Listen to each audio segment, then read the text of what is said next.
बीजक शब्द प्रकरण का शब्द 98। आओ बे आ मुझे हरि को नाम, और सकल तज कौने काम। कहाँ तब आदम, कहाँ तब हवा, कहाँ तब पीर पैगंबर हुआ। कहाँ तब जिमी, कहाँ आसमान, कहाँ तब वेद किताब कुरान। जिन दुनिया में रची मस्जिद, झूठा रोजा झूठी ईद। साचा एक अल्लाह को नाम, जाको नई नई करो सलाम।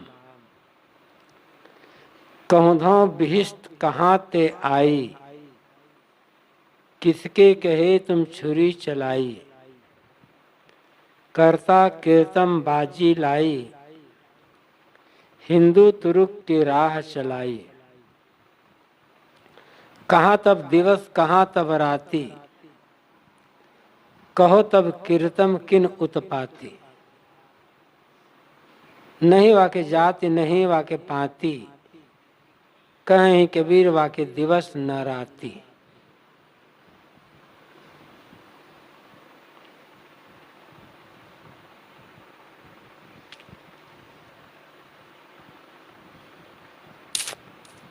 सदगुरु कबीर ये चाहते थे कि मनुष्य अपने बनाए कर्मकांडों में न उलझकर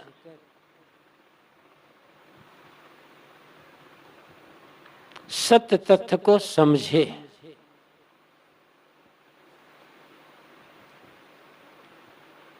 और धर्म ईश्वर के नाम पर जो तमाम प्रकार के भेदभाव बना लिए हैं, वो सारे भेदभाव को भूलकर एक दूसरे के निकट आए और परस्पर प्रेम भाईचारा का बर्ताव करें। धर्म के नाम पर या ईश्वर खुदा के नाम पर जितनी लड़ाइयां हैं, सब या तो शब्दों को लेकर के है, नामों को लेकर, या बाहरी जो पूजा पाठ कर्मकांड के नियम है, मंदिर मस्जिद है, इनको लेकर के। मूल तथ्य दोनों में एक है। एक ने ईश्वर कहा, एक ने खुदा कहा। शब्द का ही अंतर हुआ। जो लोग ईश्वर कहते हैं, जो लोग खुदा कहते हैं, दोनों का भाव एक ही है।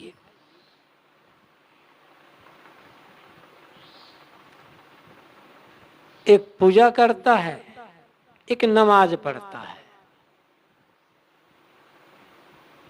शब्द में अंतर है, तरीके में थोड़ा अंतर है, लेकिन पूजा और नमाज दोनों का अर्थ है अपने माने हुए इष्ट के लिए आत्मनिवेदन, प्रार्थना।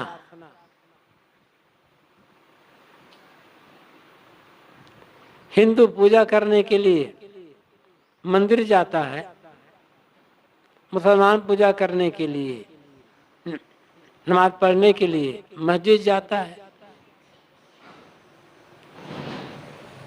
तो मंदिर और मस्जिद दोनों उपासना गृह है। बस अपने ढंग से उपासना करता है, वो अपने ढंग से उपासना करता है। मूर्ख रूप में देखें, शब्दों के चक्कर को और कर्मकांड के करने के जो तरीके में अंतर है उनको छोड़कर देखें तो मूल अर्थ एक ही है। लेकिन मूल अर्थ को लोग समझने का प्रयास नहीं करते, तरीके के अंतर को लेकर के लड़ते रहते हैं आपस में एक दूसरे के साथ।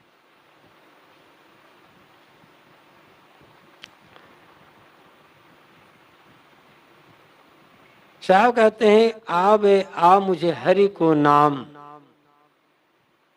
और सकल तुझे कौने काम। ए भाई सुन, इधर आ मेरे पास।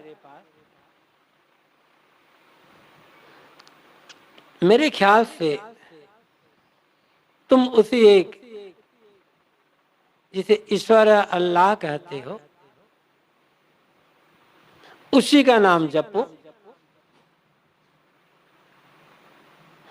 उसी की पूजा उपासना इबादत करो।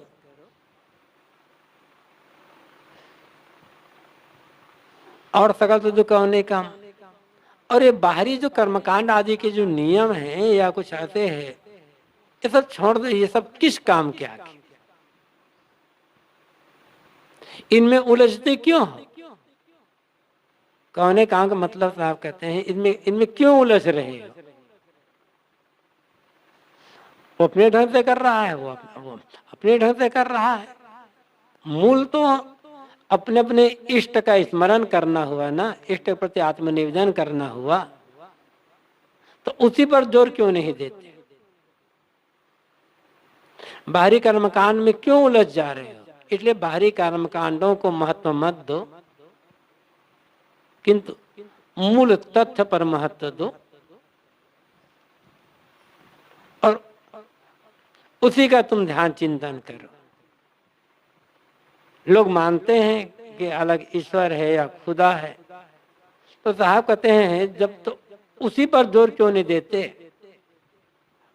जो लोग मानते हैं उनको उसी ढंग से साहब समझा रहे हैं। कहाँ तब आदम, कहाँ तब हवा, कहाँ तब फिर पैगंबर हुआ। और जितने ये ईश्वरवादी मत हैं, हिंदू, मुसलमान, ईसाई, यहूदी, जो भी हैं, सब ये मानते हैं एक समय ऐसा था जब ये सृष्टि नहीं थी। किसी समय ईश्वर अल्लाह खुदा ने, परमात्मा ने सृष्टि का निर्माण किया। साहब चलो तुम्हारी बात हम मानते हैं कि तुम्हारे ईश्वर खुदा अल्लाह परमात्मा ने सृष्टि का निर्माण किया। तो बताओ, जब सृष्टि नहीं थी तब तुम्हारे आदम और हव्वा कहाँ थे?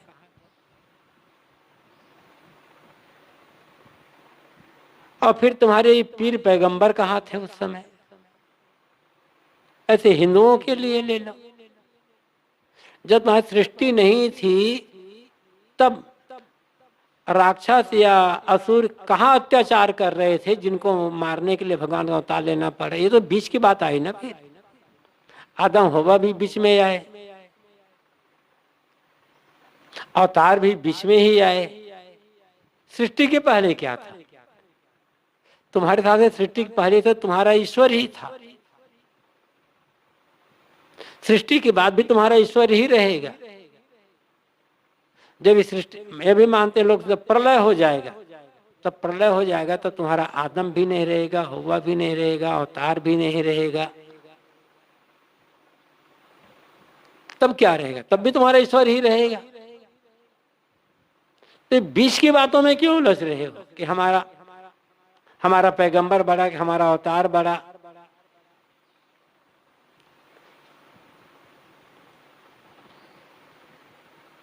बात तो दोनों की है, एक ही है। आप सोचते हो उस समय सृष्टि के पहले क्या था? और सृष्टि का जब प्रलय हो जाएगा तब क्या रहेगा? तब क्या तुम्हारा मंदिर रहेगा कि तुम्हारी मस्जिद रहेगी कि तुम्हारे वेद कुरान शास्त्र रहेंगे, तुम्हारे अवतार और पैगंबर रहेंगे? न पहले था और न बाद में रहेंगे। तो जो सृष्टि के पहले था, सृष्टि के बाद रहेगा, जोर उस पर दो ना, महत्व उसको दो। जो सृष्टि के बाद पैदा हुए और सृष्टि प्रलय होने के पहले खत्म हो जाएंगी, बीच की चीज, उन पर जोर क्यों दे रहे हो?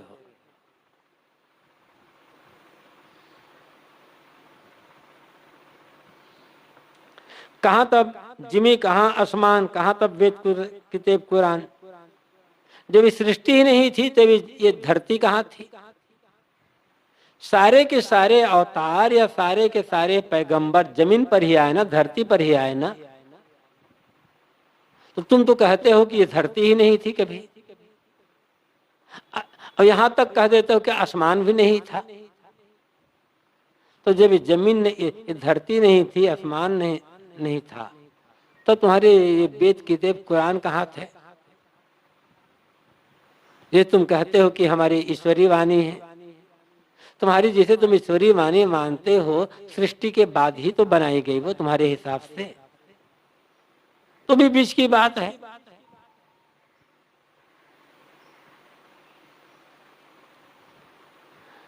और तुम्हारे ये वेद किताब कुरान आदि में जो कुछ सही बात है, उन बातों पर जो उनमें जो कहा गया है कि ईश्वर या अल्लाह की पूजा उपासना करो, तो उसी पूजा उपासना पर जोड़ दो।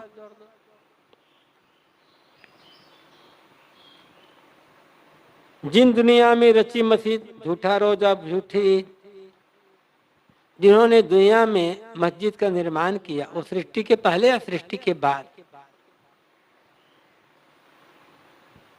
जब सृष्टि नहीं थी तब रोजा कहाँ था, ईद कहाँ थी? ये भी बीच के बाद है। ऐसे न पूजा थी, न व्रत, न उपवास, न मूर्ति, कुछ भी तो नहीं।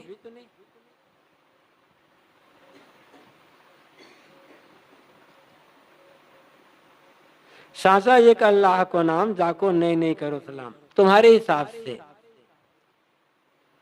तुम्हारा ईश्वर या अल्लाह वही सच्चा है, जिसको तुम नहीं झुक झुक करके प्रणाम या सलाम करते हो।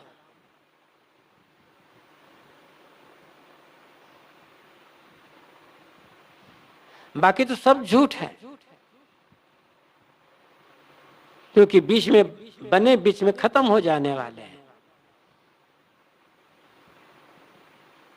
मंदिर मस्जिद बीच में बने, वेद किताब बीच में बने, रोजा, ईद, उपवास, व्रत, पूजा, ये सब बीच में बने, कर्मकांड के नियम बीच में बने, अवतार पैगंबर बीच में ही आए। तो ये सब तो झूठ हो गए ना, जो बनते और बिगड़ते रहते हैं वो सब। तुम्हारे हिसाब से तो तुम्हारा ईश्वर या अल्लाह वही सच है, तो उसी का ही नाम क्यों नहीं जपते? फिर उसी की पूजा उपासना कर लो। लेकिन ईश्वर अल्लाह से मतलब नहीं है। जैसा हम करते हैं, जैसा हम मानते हैं, वैसा करो, वैसा मानो, बात यहां पर है।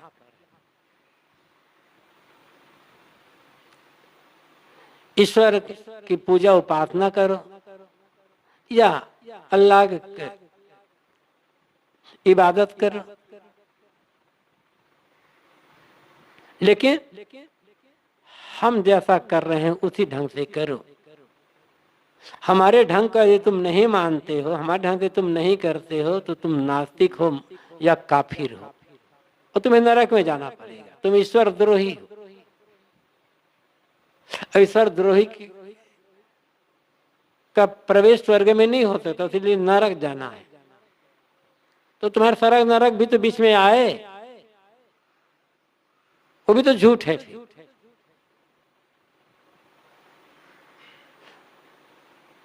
तो स्वर्ग नरक से भी मतलब नहीं है, हमारे तरीके से मतलब है। हम जैसा मानते हैं, हम जिसे मानते हैं वो मानो, और हमारे तरीके से मानो और हमारे तरीके से चलो, तब तुम धार्मिक। और हमारे तरीके से जरा सा विरोध हो गए तो तुम अधार्मिक, तो फिर तुम नास्तिक हो। और इसको लेकर के कितने लठम लठ से होता रहता।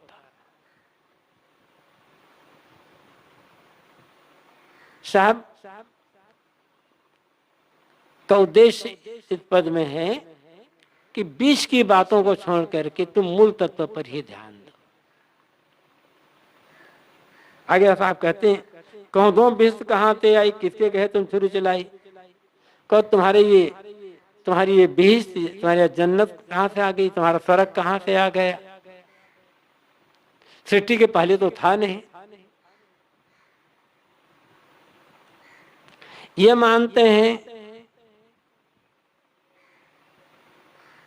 कि एक समय ऐसा आएगा जब ईश्वर अल्लाह सबको समेट करके प्रलय कर देगा। दूसरी तरफ क्या मानते हैं, जो स्वर्ग में गया, जो जन्नत में गया, सदा सदा के लिए जन्नत में गया, और जो नरक में गया वो सदा सदा के लिए नरक में गया। तो प्रलय हो जाएगा तब भी क्या तुम्हारा नरक स्वर्ग बना रहेगा? कई तुम्हारे ईश्वर अल्लाह उसको बचा कर रखेंगे, कोई सृष्टि के बाहर रहेगा क्या वो?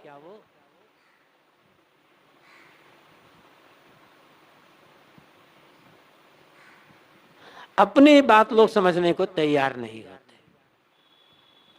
साहब कहते हैं, बताओ ये तुम्हारे बीज कहाँ से आ गई, जिसे पाने के लिए तुम निरी मासूम प्राणियों की गर्दन पर छुरी चला रहे। कहते हैं हम बलि और कुर्बानी देंगे तो हमारा ईश्वर खुदा या देवता खुद हो जाएंगे, और फिर इसके बदले में हमें स्वर्ग देंगे। जो किसी प्राणी की हत्या से खुश होता हो उसे ईश्वर अल्लाह कैसे कहा जा सकता है? वो दयालु है, रहमाने रहीम है। तो जो परम दयालु है, दया निधान दया के सागर, निहायत रहम वाला है, इन निहायत बेदर्दी का काम, मासूम प्राणियों की हत्या, उससे खुश कैसे होगा? और जो ये हिंसा हत्या से खुश होता है, यदि वो भगवान है तो फिर शैतान किसे कहोगे?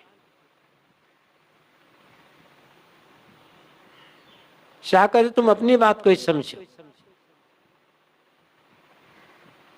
हिंदुओं के शास्त्रों में ईश्वर के लिए दया सागर, करुणा निधान, आनंद धाम, पतित पावन, अब पता नहीं क्या क्या कहा गया। कुरान शरीफ में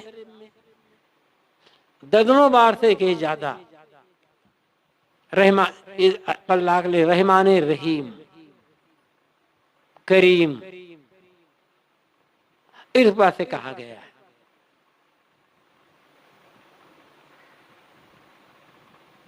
तो फिर जो है, तो ये बलि कुर्बानी के नाम पर है, हत्या कर रहे हो, उससे खुश कैसे हो जाएगा वो? अब फिर तुम्हारे माने गए शास्त्रों में कहा गया है, अल्लाह तक तुम्हारे गोश्त और खून नहीं पहुंचते, वहां तक तो तुम्हारी दया पहुंचेगी। तो तुम्हें ये बलि कुर्बानी के नाम पर बेइज्जती कैसे मिलने वाली है? और फिर तुम्हारी बलि कुर्बानी भी सृष्टि के बाद ही आई है, बेइज्जती भी तुम्हारी सृष्टि के बाद आई है। फिर तो बीच हर चीज पर जोड़ क्यों देते हो? करता कीर्तन बाजी लाई, हिंदू तुरुक की राह चलाई। वस्तुतः ये तुम्हारी सारी बातें कृत्रिम है, जो किसी कर्ता को मान करके तुम चला रहे हो। और उसको, और इन जितने कृत्रिम है पूजा पाठ आदि के विधान, इनका कर्ता तुम स्वयं हो, तुम्हारे जैसे कोई मनुष्य ही है, जिन्होंने अलग कर्ता मान कर सबका विधान किया। और हिंदू तुरुक के अलग अलग रास्ते चला ले। हिंदू तुरुक ये शब्द भी कृत्रिम ही है, बनावटी है, और अलग अलग रास्ते चला गए। क्या ये बताओ, तुम्हारे हिंदू और मुसलमान सृष्टि के आरंभ में ही थे?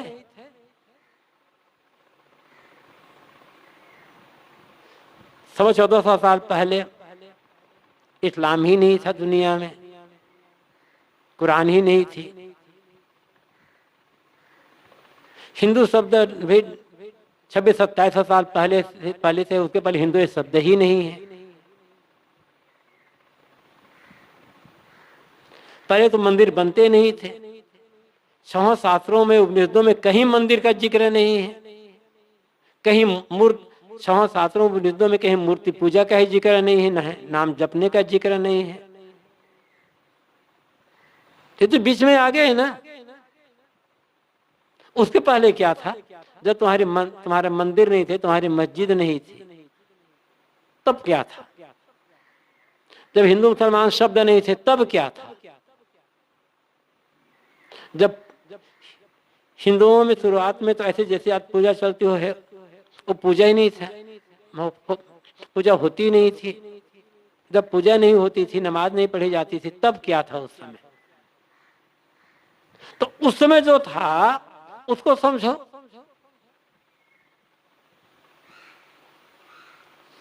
साहब कहते हैं ये तुम्हारी बातें जो हिंदू मुसलमान कर जो अलग अलग रास्ते चला हो, ये भी बनावटी ही है। एक समय ऐसा आएगा न हिंदू शब्द रहेगा न मुसलमान शब्द रहेगा। अनादिकाल की दुनिया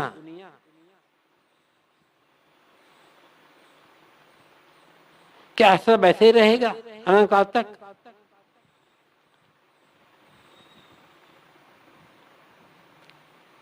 कहाँ तब दिवस, कहाँ तब राती, कहो तब कीर्तन किन उत्पाती। जब सृष्टि नहीं थी तब दिन रात कहाँ थे? और तो जिसको तुम ईश्वर या अल्लाह कहते हो, उस ईश्वर अल्लाह के स्वरूप में भी दिन रात नहीं है। वो तो इस सबसे परे है। सृष्टि के पहले भी दिन रात नहीं थे, सृष्टि के बाद दिन रात नहीं रहेंगे, क्योंकि सृष्टि है। जब सृष्टि बनी तुम्हारे हिसाब से, तब तुम्हारे ईश्वर अल्लाह ने सूरज बनाया, चंद्रमा बनाया, तब दिन रात की शुरुआत हुई। उसके पहले न सूरज, न चंद्रमा, न सितारे, कुछ भी नहीं थे। न तुम्हारे ईश्वर में के स्वरूप में ये सब है। और सारा जो विधान तुम्हारा है दिन रात का विधान है। फिर कहां तब कीर्तन के उत्पादी साहब कहते, उस समय तुम्हारी कृत्रिम बातें कहाँ थी? इस बात को समझो। नहीं वाके जाति, नहीं वाके पाती, कहीं कबीर वाके दिवत न राती। जो तुम्हारा ईश्वर अल्लाह है, जो तुम परम प्रेमास्पद मानते हो, उसमें कोई जात पात नहीं है। उसमें कोई जात पात मतलब उसमें कोई भेदभाव नहीं है। उसमें दिन रात भी कुछ नहीं है। जब जात पात ही नहीं है, वो एक रस है, तुम्हारे साथ से शाश्वत है, सारे विधि विधान से ऊपर है, न उसमें दिन है न रात है। तो साहब कहते हैं उसी पर ही ध्यान रखो ना। और अपने ढंग से उससे पूजा उपासना कर लो, बीच में उलझो मत। कुल मिला करके ये पद या जैसे और पद है, साहब का भाव यह है कि सांप्रदायिक भावनाओं में, कर्मकांडों में, पूजा पाठ के विधान में न उलझ कर सत्य तथ्य को समझो। और सत्य तथ्य को समझ लोगे तो धर्म ईश्वर के नाम पर कहीं कोई विवाद ही नहीं होगा, कहीं कोई विवाद। अजीब बात तो यह है, हिंदुओं के मंदिर में शंख घंटा आदि की ध्वनि सुन करके अल्लाह की नींद टूट जाती है, और जब मस्जिदों में अजान दी जाती है तब भगवान सोते से जाग जाते हैं बेचारे, उनकी भी नींद टूट जाती है। इतना कमजोर हो गया है।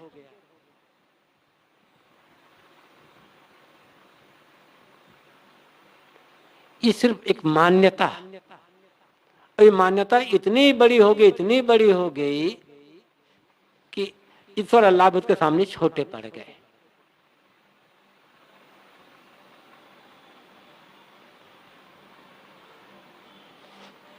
कैसे कैसे आज तो स्थिति, इसको इस चीज को और उभारने का काम किया जा रहा है, दोनों तरफ से हो रहा है।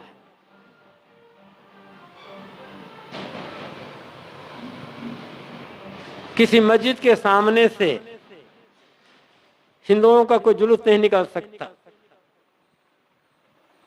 किसी मंदिर के सामने से मुहर्रम वाले के सब ये ताजिया नहीं निकल सकते, क्योंकि भगवान नाराज हो जाएंगे या अल्लाह नाराज हो जाएगा।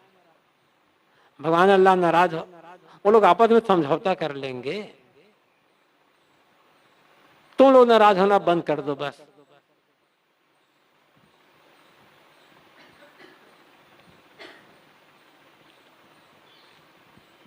तो साहब कहते हैं मूल बात को समझो और उस पर ध्यान दोगे तो कहीं भेदभाव है ही नहीं, लड़ाई नहीं है, दोनों में तरीके अलग अलग होते भी बात एक जैसी ही है। शब्द 99, इसमें अब एकदम दूसरी बात साहब कहते हैं, अब कहाँ चले अकेले मीता, उठहु न करहु घरहु की चिंता, खीर खांड घृत पिंड संवारा, सो तन ले बाहर के डारा, जो सिर रची रची बांधो पागा, सो सिर रतन बिडारत कागा, हार जरे जस जंगल लकड़ी, केश जरे जस घास की पूली, आवत संग न जात संगाती, काह भय दल बांधल हाथी, माया के रस ले न पाया, अंतर्यम बिलारी हुई धाया, कहीं कबीर नर अजहु न जागा, यम का मुगदर मान सिर लागा।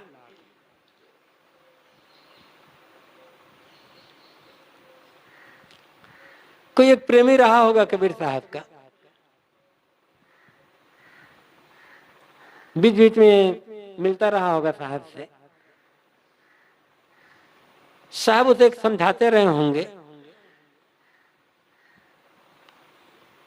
कि सत्संग में आया करो, कुछ भजन पूजन किया करो, कुछ ध्यान चिंतन किया करो, कुछ आत्मकल्याण का काम किया करो, या अनमोल जीवन बीतता चला जा रहा है और अंत में कुछ हाथ आएगा नहीं, ये बहुत चिंता फिक्र छोड़ करके सब लगो भजन साधना में।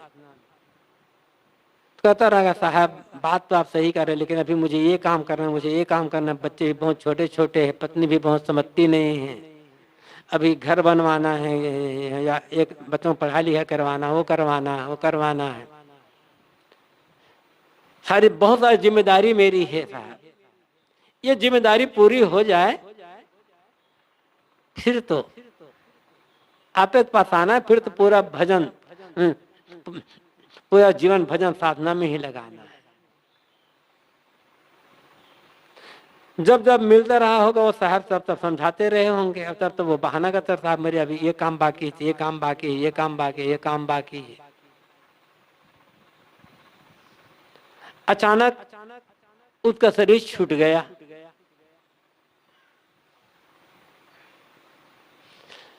लाश पड़ी थी, कबीर साहब को मानो समाचार मिला होगा, सुन करके वहां गए तो साहब कहते हैं, ऐ मित्र तुम कहाँ चले गए? तुम तो कहते थे मेरा घर है, मेरा द्वार है, मेरा खेत है, मेरा खलिहान है, मेरी पत्नी है, मेरे बाल बच्चे परिवार वाले हैं, अब इन सबको छोड़कर तुम कहाँ चले गए? देखो उठो, तुम्हारी पत्नी रो रही है, इसके आंसू पोंछो जरा। तुम्हारे बाल बच्चे भी रो रहे हैं, बिलख रहे हैं, इन पर तो दया करो।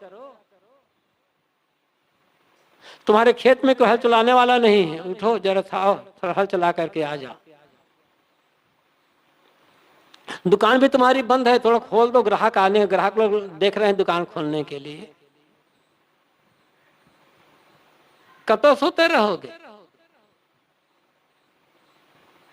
उठो, अभी अपने घर द्वार, बाल बच्चे, पत्नी, परिवार की चिंता करो। क्या खाएंगे तुम्हारे बिना ये लोग? जीवित कैसे रहेंगे? तुम्हें तो बड़ी चिंता थी ना, अब ये चिंता छोड़ करके तुम निश्चिंत कैसे सो गए हो? अब और अकेले चले गए, किसी को साथ में भी नहीं ले गए। हर आदमी जीवन में दशा आते हैं। ऐसा नहीं है कि कोई संत हो, कोई संत ये नहीं कहते कि जो जिम्मेदारी है घर द्वार का, परिवार का के लिए जो काम काज सेवा है, ये मत करो। लेकिन ये सब करते हुए उसी में समय निकाल करके आत्मकल्याण का तो काम करो, ध्यान चिंतन भजन साधना का तो काम करो। लेकिन आदमी इसके लिए सदैव बहाना बहाना, अभी ये काम बाकी, अभी ये काम बाकी, ये काम बाकी, ये काम बाकी। कितने ऐसे लोग जो नौकरी करते थे, नौकरी करते करते बीच में छुट्टी लेकर के संतों के पास आते जाते थे। एक दिन, 2 दिन, 4 दिन जैसा अवसर होता था, रहते थे, सत्संग करते थे, सेवा भजन करते थे और कहते थे कि साहब अब थोड़ा समय बाकी रह गया है रिटायरमेंट के लिए। जैसे रिटायर्ड हुआ, फिर तो आपके पास आना, समाज में रहना है, पूरी जिंदगी इसी में बिताना है।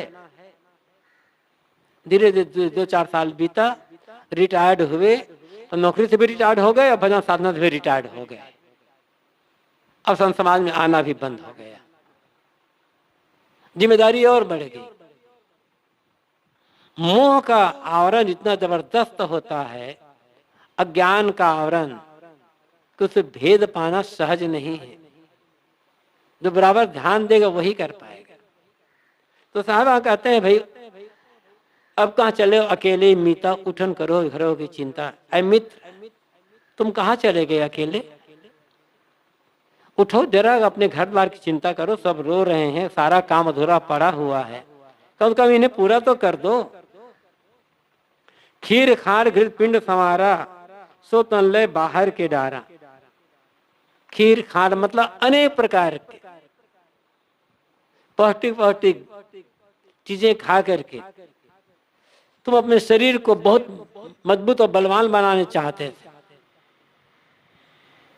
आप देखो, तुम्हारे उसी बलवान शरीर को लोग बाहर डाल दिए। या ये नहीं कह रहे हैं साहब कि शरीर की व्यवस्था मत करो। जब तक प्रारब्ध कर्म शेष है, आयु शेष है, तब तक उचित खान पान, रहन सहन, परहेज, सावधानी से शरीर को सुरक्षित स्वस्थ रखने का प्रयास करना होगा। क्योंकि सेवा साधना का अन्य जितने भी काम है उसका सबका साधन शरीर ही है। लेकिन हमारा शरीर सदैव बलवान बना रहे, हिट पुष्ट बना रहे, ये एक दुराशा होती है। जो है उचित वो करना है, लापरवाही भी नहीं है। अरे शरीर तो मिट्टी पानी है, शरीर तो हाड़ मांस का ढांचा है, कब छूट जाएगा क्या पता, ऐसा समझ करके लापरवाही भी नहीं होना। लेकिन शरीर जब छूटे छूटे लापरवाही करेंगे तो तकलीफ तो अपने को भोगनी पड़ेगी ना। न तो शरीर प्रति लापरवाह होना है और न ही रात दिन इसकी चिंता करते रहना है। जो उचित है खान पान, रहन सहन, स्नान ध्यान, साफ सफाई वो करना है। लेकिन एक दिन वो आएगा कि इस शरीर को लोग घर से बाहर निकाल करके बाहर डाल देंगे। डाल क्या देंगे? या तो गाड़ देंगे या तो फूंक देंगे। ये होना ही है।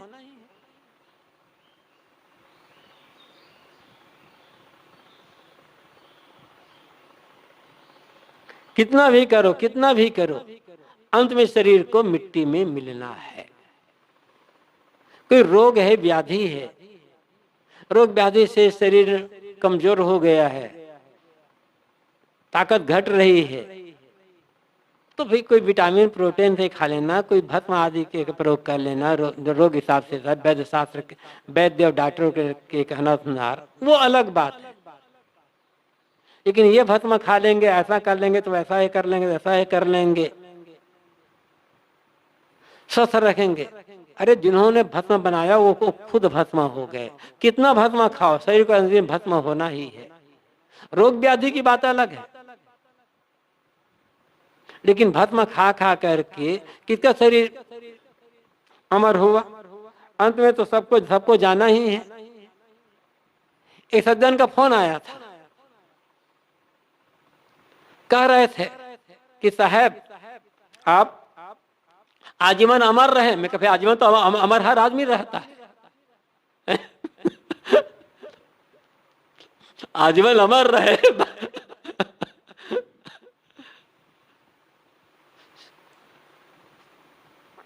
सदैव अमर रहे तो बात अलग बात है। जीवन भर अमर रहे तो जीवित काल में मरता कौन है फिर? कोई ये कहे हाँ साहब आप मर मर कर जीते रहे तो बात अलग है भाई।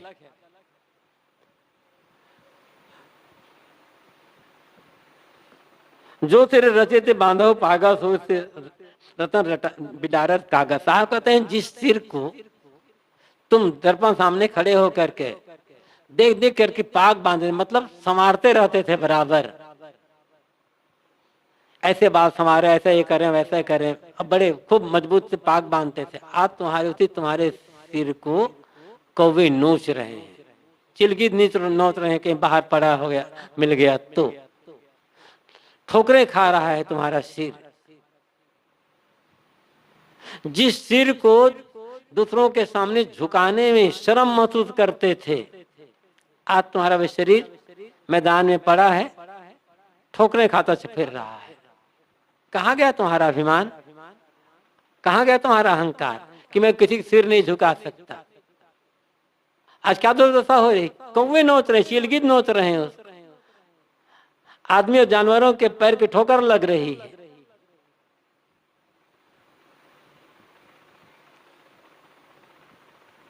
हार जरे जस जंगल लकड़ी के जरे जस घास की फूली। शरीर के जिस हड्डी का तुम्हें बड़ा गुमान था कि मेरी हड्डी बड़ी मजबूत, उस हड्डी आज वो तुम्हारी हड्डियां चिता में लकड़ी के समान जल रही है। और जिस केस को तुम बड़े सुरक्षित रख रहते थे, बने संवारते रहते थे, वो तुम्हारे केस, तुम्हारे बाल घास के समान जल रहे हैं। कोई बचा नहीं सकेगा, बचने तरीका भी नहीं है। आवत संग न जात संघाती, कहा भई दल बांधल हाथी। न तो आते समय कुछ लेकर आए हो और न जाते समय कुछ साथ लेकर जाओगे। तमाम हाथी घोड़े और आदि के दल बांधना क्या फायदा हो साहब? वो अंतिम स्थिति में होने वाली है, उस समय साथ क्या होगा उसको याद दिला रहे हैं। ये नहीं कोई हाथी पाल लिया, घोड़ा पाल लिया, जानवर पाल लिया, उसका खंडन यहाँ नहीं है। इनको लेकर के जो अहंकार होता है मन में और माना जाता है कि हम बड़े, हमारे पास ये है, हमारे पास वो है, आदमी जो डिंग हाँकता रहता है सब उसके लिए कहते हैं न तो साथ में लाए न साथ में ले जा पाओगे। बीच में चीजें मिल गई, इनकी क्या डिंग हाँकते हो, क्या अहंकार करते हैं इसको। बीच में मिली है, बीच में छूटना है। जितना तुम उपयोग कर लो वही तुम्हारा है, बाकी तो तुम्हारा है भी नहीं। जहां के तहां पड़े केवल रखवाली कर रहे हो। माया का रस ले न पाया, अंतर्यम बिलारी हो जाए।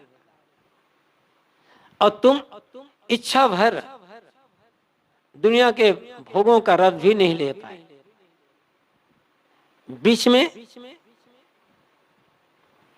मौत बिल्ली बन करके आई, और जैसे बिल्ली चूहे को झपटते वैसे तुम्हें मौत ने झपट लिया एक बार। वही दशा होगी, बिल्ली सामने जो चूहा की दुर्दशा होती है वही दशा तुम्हारी होने वाली है।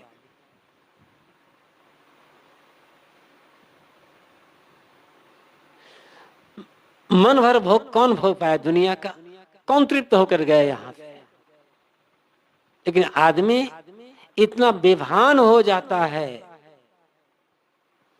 कि नीति अनीति की कोई परवाह नहीं कर पाता।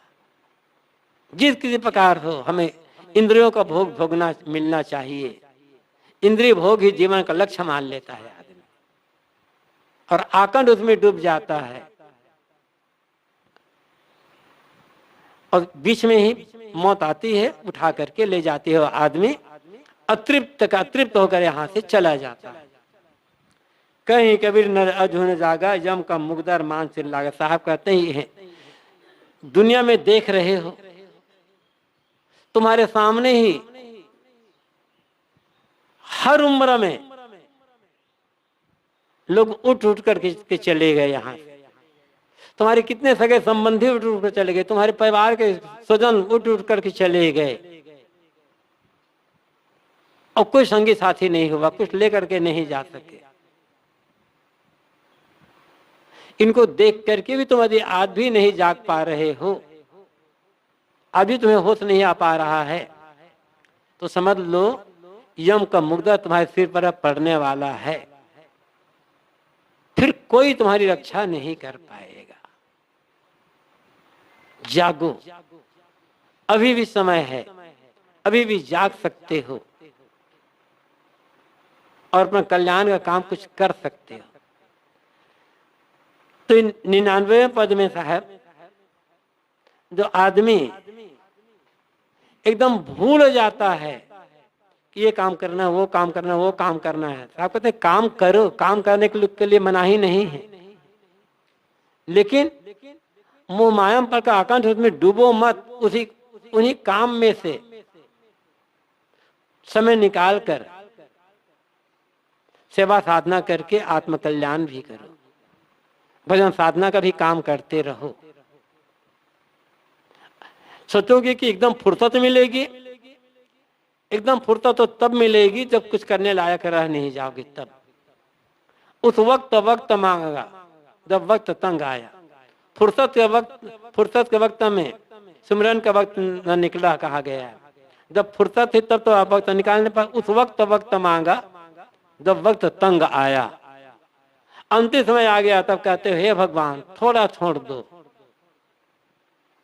कौन छोड़ने वाला है तुम्हें? अब तो वक्त खत्म हो चुका है। तो कहते हैं अभी जगो, जो जैसा जहां हो वहां पर जो जिम्मेदारी है, जो काम सेवा कर सकते हो वो करो, लेकिन उसी में से समय निकाल करके आत्म कल्याण का भी काम करते चलो। अन्यथा चाहोगे कि एकदम सब पूरा होने पर कर पाएंगे तो अवसर कभी आने वाला है नहीं। इसलिए जागो और जाग कर अपना काम कल्याण काम में लगो। बस।